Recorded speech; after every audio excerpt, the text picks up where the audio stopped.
Hi guys. இன்னைக்கு தப்னையில பார்த்து அவங்க கண்டுபிடிச்சிருப்பாங்க. எஸ், எல்லாருக்கும் பிடிச்ச பிரியாணி தான் நான் இன்னைக்கு ரிவ்யூ பண்ண போகிறோம். ஓகே, வீடியோக்குள்ளே போகிறதுக்கு முன்னாடி உங்களுக்கு ஒரு சர்ப்ரைஸ் இருக்குது. அதே மாதிரி எங்களோட வியூவர்ஸ்க்கு ஒரு சர்ப்ரைஸ் இருக்குது. அதை நான் வீடியோவோட எண்டில் உங்களுக்கு நான் காட்டுறேன். ரீசெண்டாக ஓப்பன் பண்ண மஞ்சள் ரெஸ்டாரண்ட்டோட பிரியாணியும் அவங்களோட சிக்னேச்சர் பிரியாணின்னு சொன்னாங்க. ஸோ அதுவும் அதே மாதிரி ஸ்ட்ரீட் ஃபுட்டில் இருக்க ஒரு பிரியாணி பற்றி தான் நாங்கள் ரிவ்யூ பண்ண போகிறோம். ஆமாம், இன்னைக்கு பேக்கேஜிங் வைஸ் பார்க்கும்போது மஞ்சளோட பேக்கேஜிங் வந்து செம சூப்பராக இருக்கும் போல தெரியுது. ஆமாம், சுத்தமான ஒரு பேப்பரில் ரப் பண்ணியிருக்காங்க. இப்போ மஞ்சளோட இதை பார்க்கும்போது மஞ்சள் ரெஸ்டாரண்ட்டில் உங்களுக்கு பார்த்தா தெரியும். ஸோ பேக்கேஜிங்கில் நல்ல அழகான ஒரு பாக்ஸில் போட்டு பிரியாணி சர்வ் பண்ணியிருக்காங்க. ஸோ அது மட்டும் இல்லாமல் ரைத்தா, அதே மாதிரி கிரேவி, அது மட்டும் இல்லாமல் இன்னும் ஏதோ ஒன்று தந்துருக்காங்க. ஸோ சட்னின்னு நினைக்கிறேன். ஸோ இது எல்லாமே அவங்களோட பேக்கேஜிங், சீரியஸ்லி பேக்கேஜிங் செம்ம சூப்பராக இருக்குது. இது ஸ்ட்ரீட் ஃபுட்டில் லவ் கிங்கிற ஷாப்பில் இருக்கிற பாபிக்யூ சிக்கன் பிரியாணி. இதோட ப்ரைஸ் வந்து 1200 ரூபா. ஆமாம், இந்த மஞ்சள் ரெஸ்டாரண்ட்டோட ப்ரைஸ் என்னன்னு பார்த்தீங்கன்னா, ஸோ உங்களுக்கு பில்லை நான் அப்படியே காட்டுறேன் கேமராவில். So 1980 rupees. ஸோ அதோட சேர்த்து இதுக்கு 10% பேக்கேஜிங் சார்ஜஸ் ஆட் பண்ணியிருக்காங்க. ஓகே, பிரியாணினாலே வாழை இலை இல்லாமல் சாப்பிட முடியாது. ஸோ வாழை இலையில் நம்ம பிரியாணி போட்டுட்டு சாப்பிடுவோம். ஸோ முதல்ல கொஞ்சமாக தண்ணி தெளிச்சுக்குவோம்.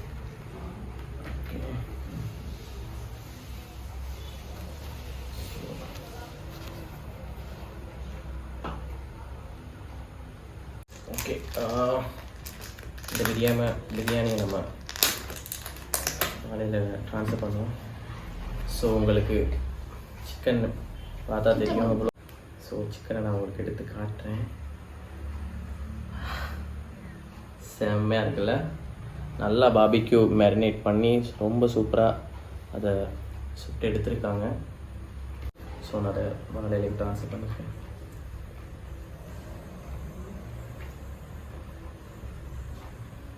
ஸோ கைஸ், புதுசாக ஓப்பன் பண்ண ரெஸ்டாரண்ட் உங்களுக்காக நாங்கள் ட்ரை பண்ணி டேஸ்ட் எப்படி இருக்குன்னு சொல்கிறோம்.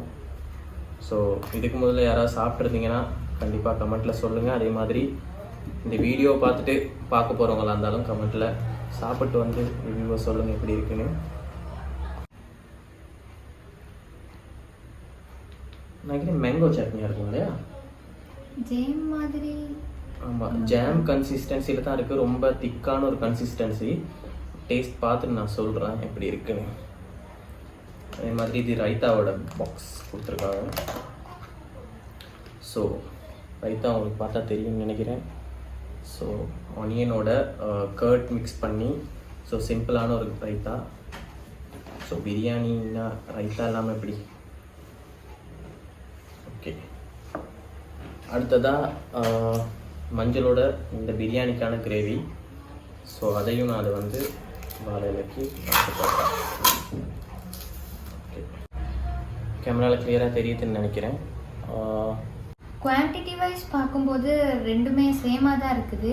பட் ஸ்ட்ரீட் ஃபுட் பிரியாணியில் எக் வந்து இருக்குது, இந்த பிரியாணியில் எக் வந்து எட் பண்ணி இல்லை.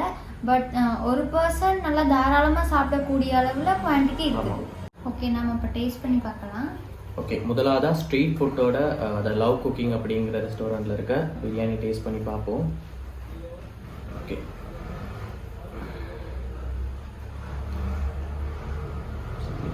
ஸ்மெல்லாம் வேறு லெவலில் இருக்குது.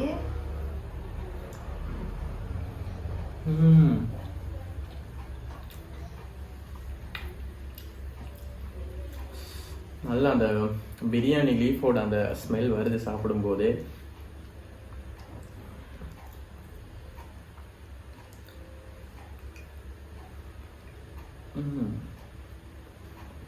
ஸோ நம்ம சிக்கனோட சாப்பிட்டு பார்ப்போம்.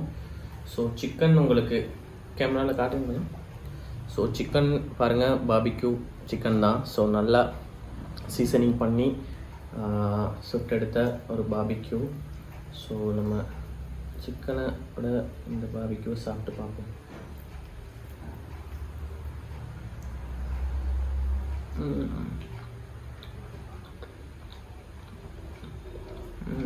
உண்மையாகவே நல்லா ஜூஸியாக இருக்குது சிக்கன். அந்த சில கடைங்களை நீங்கள் எடுத்தீங்கன்னா ஸ்ட்ரீட் ஃபுட்டில் இருக்கலாம், சில இடங்களில் போய்ட்டு நீங்கள் பிரியாணி வாங்கும்போது பிரியாணின்னு சொல்லிட்டு தருவாங்க, பட் அதோட பிரியாணி ஸ்மெல்லும் இருக்காது, பிரியாணியோட டேஸ்ட்டும் இருக்காது. ஏன்னா எல்லோ ரைஸாக சும்மா அதில் சிக்கன் பீசஸ் 2-3 போட்டு சும்மா சட்னி ஏதாச்சும் வச்சு தருவாங்க, பட் அது பிரியாணி மாதிரியே இருக்காது.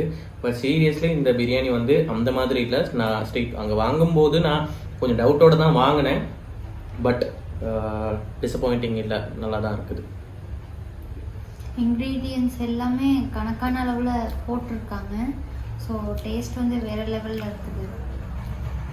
ஒரு சில இடங்களில் கொஞ்சம் குக்கானது பத்தலையோ அந்த மாதிரியும் ஃபீல் ஆகுது. ஒரு சில இடத்துல ஒரு மாதிரி கடிப்படுது. அந்த இடத்துல நான் ரைஸ் இன்னும் கொஞ்சம் குக்காகி இருக்கணுமோ அப்படின்னு தோணுது. நல்லா இருக்கு, இன்னும் கொஞ்சம் ரைஸ் குக்காக இருந்தால் பெட்டராக இருந்திருக்குன்னு தோணுது. பட் பிரியாணி உண்மையிலுமே ரியல் பிரியாணியோட டேஸ்ட்டு, ஸ்மெல்லு, அந்த இன்க்ரீடியன்ட்ஸ் எல்லாமே செம்மையாக அதில் ஃபீல் ஆகுது. ஸோ நம்மளோட மஞ்சள் ரெஸ்டாரண்ட்டை பிரியாணி சாப்பிட்ட டேஸ்ட் எப்படின்னு சொல்லுவோமா? ஓகே, உங்களுக்கு பார்க்கவே தெரியும்னு நினைக்கிறேன். அந்த இருக்குது. எஸ் அதை தான் நானும் சொல்ல வந்தேன். அதாவது லைட் ஒரு ஆரஞ்சு கலர் ஃபீல் ஒன்று இருக்குன்னா அந்த மாதிரி ஒரு கலரிங்கில் தான் அது இருக்குது. ஸோ கலரிங் ஆட் பண்ணியிருக்காங்களோ தெரியலை, மசாலாவோட சீக்ரெட்டாக இருக்கும்னு நான் ஃபீல் பண்ணுறேன். ஆமாம், அப்படியா கூட இருக்கலாம். மேபி அவங்களோட மசாலாவோட கலர் அந்த கலரில் இருக்குமா? வேற லெவலில் அதை சாப்பிடும்போது பிரியாணி ஃபீல் வந்துச்சுன்னா அதை டபுள் டிபிள் மடக்கா அது அடிச்சிடும் போல். செம்மையாக குக் ஆகிருக்குங்க பிரியாணி, அவ்வளோ நல்ல ஸ்பைசினஸ் ஒன்று வருது. அதை சாப்பிட்டு இது சாப்பிட்றதுனால என்னமோ தெரில, சீரியஸ்லி இது டிஃப்ரெண்ட்டான ஒரு ஆத்தென்டிக் பிரியாணின்னு சொல்லுவாங்கள்ல, சீரியஸ்லி அவங்க சிக்னேச்சர் பிரியாணின்னு சொன்னாங்க, பட் ஆத்தென்டிக் இந்தியன் பிரியாணியோட டேஸ்ட் வருது.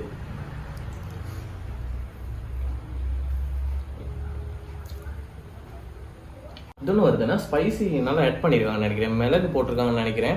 ஸோ அந்த ஸ்பைசினஸ் நல்லாவே ஃபீல் ஆகுது. அதை சாப்பிடும்போது எனக்கு அந்த ஸ்பைசினஸ் இருக்கலை, பட் இதில் சீரியஸாக அந்த ஸ்பைசினஸ் ஒன்று. ஸோ அதனாலே இந்த மேங்கோ பிக்கல் மாங்காய் சட்னி எடுத்து அதோட சாப்பிட்டு பார்க்குறேன்.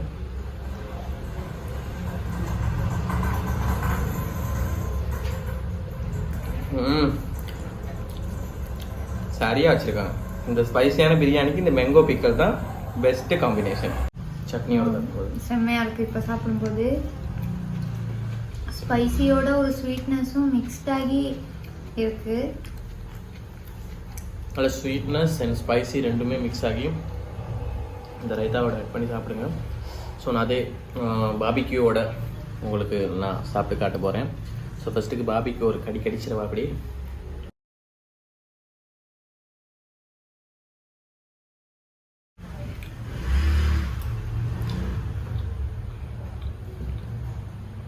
சிக்கன் நல்லா குக் ஆகிருக்கும்.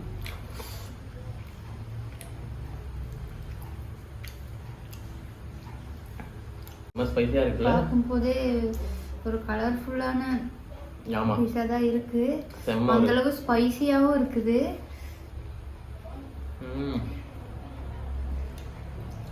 பிரியாணியோட சேர்த்து சாப்பிட்டு பார்ப்போம்.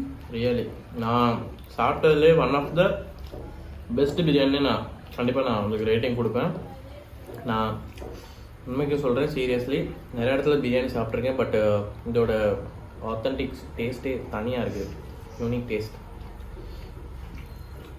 உண்மையாக ரைஸோட சேர்த்து சாப்பிடும் பொழுது அடிச்சுக்கவே முடியாது, அந்த அளவில் இவ்வளோ டேஸ்ட்டாக இருக்குது. ஃபேமிலியாக போகலாம். ஸோ உங்களுக்கு இந்த ரெஸ்டாரண்ட் எங்கே இருக்குதுன்னா ஆமர் ஸ்ட்ரீட்டில் தான் இருக்குது. ஸோ ஆமர் ஸ்ட்ரீட்டில் சரியாக ஜங்ஷன்லேயே முன்னாடியே உங்களுக்கு பார்த்தா தெரியும், அங்கே தான் இருக்குது. ஸோ ரீசெண்டாக தான் 1 month தான் ஆகுது ஓப்பன் பண்ணி. ஸோ கண்டிப்பாக விசிட் பண்ணி பாருங்கள். நல்ல ஒரு திக்காக நல்ல ஒரு கன்சிஸ்டன்சியில் இருக்குது. ரொம்ப திக்காகவும் இல்லாமல் ரொம்ப தனியாகவும் இல்லாமல் நல்ல ஒரு கன்சிஸ்டன்சியில் இருக்குது. ஸோ டேஸ்ட் பண்ணி பார்த்துட்டு சொல்லுவோம் அப்படி இருக்கு. சும்மா சொல்கிறதுக்குள்ள உண்மையாகவே யூனிக் டேஸ்ட் ஒன்று இருக்குது. இந்த பிக்கலோட சாப்பிடும்போது அல்டிமேட்டுங்க, கண்டிப்பாக ட்ரை பண்ணுங்க.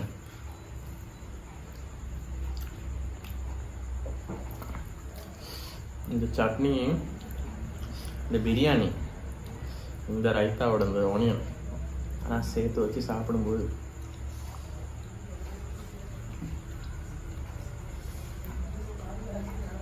அல்டிமேட்.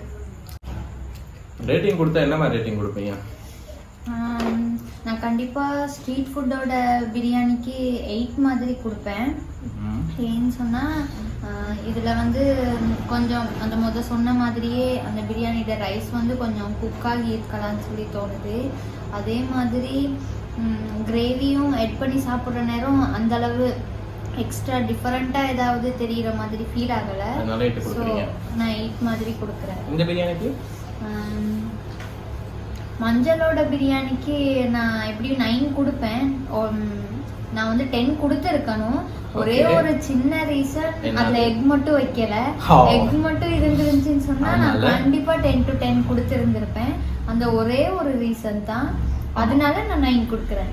ஆமாம், கரெக்டாக ரிவ்யூ பண்ணீங்க. எஸ், ஆப்வியஸ்லி எனக்கும் அந்த ஒரு ஃபீல் ஒன்று இருந்துச்சு. இதுக்கு நான் கண்டிப்பாக நீங்கள் அதே ரேட்டிங் தான், 8 தான் கொடுப்பேன். ரீசன் என்னென்னா வந்து இதோட அதாவது அந்த பிரியாணி இன்னும் கொஞ்சம் நல்லா குக் ஆகிருக்கலான்னு ஃபீல் ஆச்சு. பட் டேஸ்ட்டு நல்லா இருக்குது, அந்த இன்க்ரீடியன்ட்ஸ், அதோட ஸ்மெல், ஸோ அதெல்லாம் சூப்பராக இருக்குது. பாபிக்கும் நல்லா வெந்திருக்கு, ஜூஸியாக இருக்குது. ஸோ முக்கியமாக எக் வச்சுருக்காங்க. பட் இதுக்கு நான் உங்களை விட 0.5 ஆட் பண்ணி 9.5 இந்த பிரியாணி கொடுக்குறேன். ரீசன்னா சீரியஸ்லி நான் நிறைய இடத்துல சாப்பிட்ருக்கேன் பிரியாணி, பட் சீரியஸ்லி ஆத்தென்டிக்கான ஒரு டேஸ்ட் ஒன்று இதில் வருது.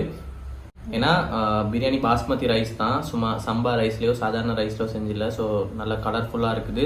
ஸோ பிக்கல் மாங்க சட்னி கொடுத்துருக்காங்க. ஏன்னா நிறைய இடத்துல சட்னி வைக்க மாட்டாங்க. ஸோ ரைத்தா இருக்கும், சட்னி வைக்கிறதுக்கு ஒரு ஸ்பைசினஸ் வந்து குறைக்கிறதுக்காக அதை எட் பண்ணதா கூட இருக்கலாம். ஆமாம். ஏன்னா இது வந்து நிறைய பேருக்கு இப்போ ஸ்பைசி ரொம்ப சாப்பிட முடியாதவங்களுக்கு சம்டைம் உரப்ப ரொம்ப ஜாஸ்தியாக இருக்கலாம் காரம், அதனால பிக்கல் கொடுத்துருக்கலாம். பாபிக்யூ பொறுத்தவரை சீரியஸ்லி அந்த பாபிக்யூவோட இந்த பாபிக்யூவோட கலர்ஃபுல்லாகவும் இருக்குது, அதே மாதிரி நல்லா குக் ஆகி இருக்குது. ஸோ ஓவரால் பார்க்கும்போது எனக்கு நான் 9.5 கொடுக்குறேன். நல்ல பிரியாணி தான். ஸோ சூப்பராக இருக்குது. கண்டிப்பாக விசிட் பண்ணி பாருங்க. மஞ்சள்ல ட்ரை பண்ணி பாருங்க. ஆமாம், இதை கண்டிப்பாக ட்ரை பண்ணி பாருங்க. ஓகே கைஸ், நான் வீடியோட ஸ்டார்டிங்கில் சொல்லியிருப்பேன் உங்களுக்கெல்லாம் கடைசியாக ஒரு சர்ப்ரைஸ் இருக்குன்னு. ஸோ அது என்னன்னா, அதாவது திருநெல்வேலி அல்வாடா, திருச்சி மலை கோட்டடா. Yes, Tirunelveli halwa.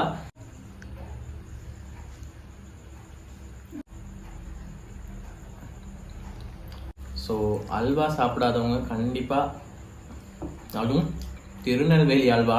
Indian food சாப்பிட்ருக்கோம், குல்ஃபி, ஸோ நிறையா ஸ்ட்ரீட் ஃபுட்லலாம் இந்தியன் ஐட்டம்ஸ் நிறையா வந்துருச்சு. But first time Tirunelveli halwa in Sri Lanka. உண்மையாகவே இந்தியாவில் இருக்க செஃப் தான் சமைக்கிறது எல்லாமே கூட. ஸோ அவங்களோட ஃப்ளேவரை அப்படியே கொண்டு வந்திருக்காங்கன்னு நான் நினைக்கிறேன். வேற லெவலில் இருந்துச்சு உண்மையா. சீரியஸ்லி ஓவரால் பார்க்கும்போது அல்வாவோட ப்ரைஸ் என்னன்னா 490 ருபீஸ். ஸோ ப்ரைஸுக்கு வர்த் இட் தான். ஸோ கண்டிப்பாக ஒரு தடவை ட்ரை பண்ணிடுங்க எல்லாருமே. ஸோ கைஸ், தேங்க்யூ ஃபார் வாட்சிங் த வீடியோ.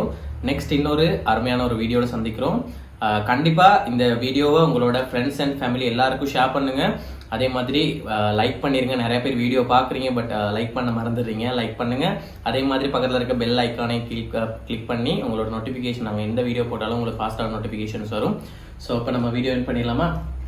Okay, bye.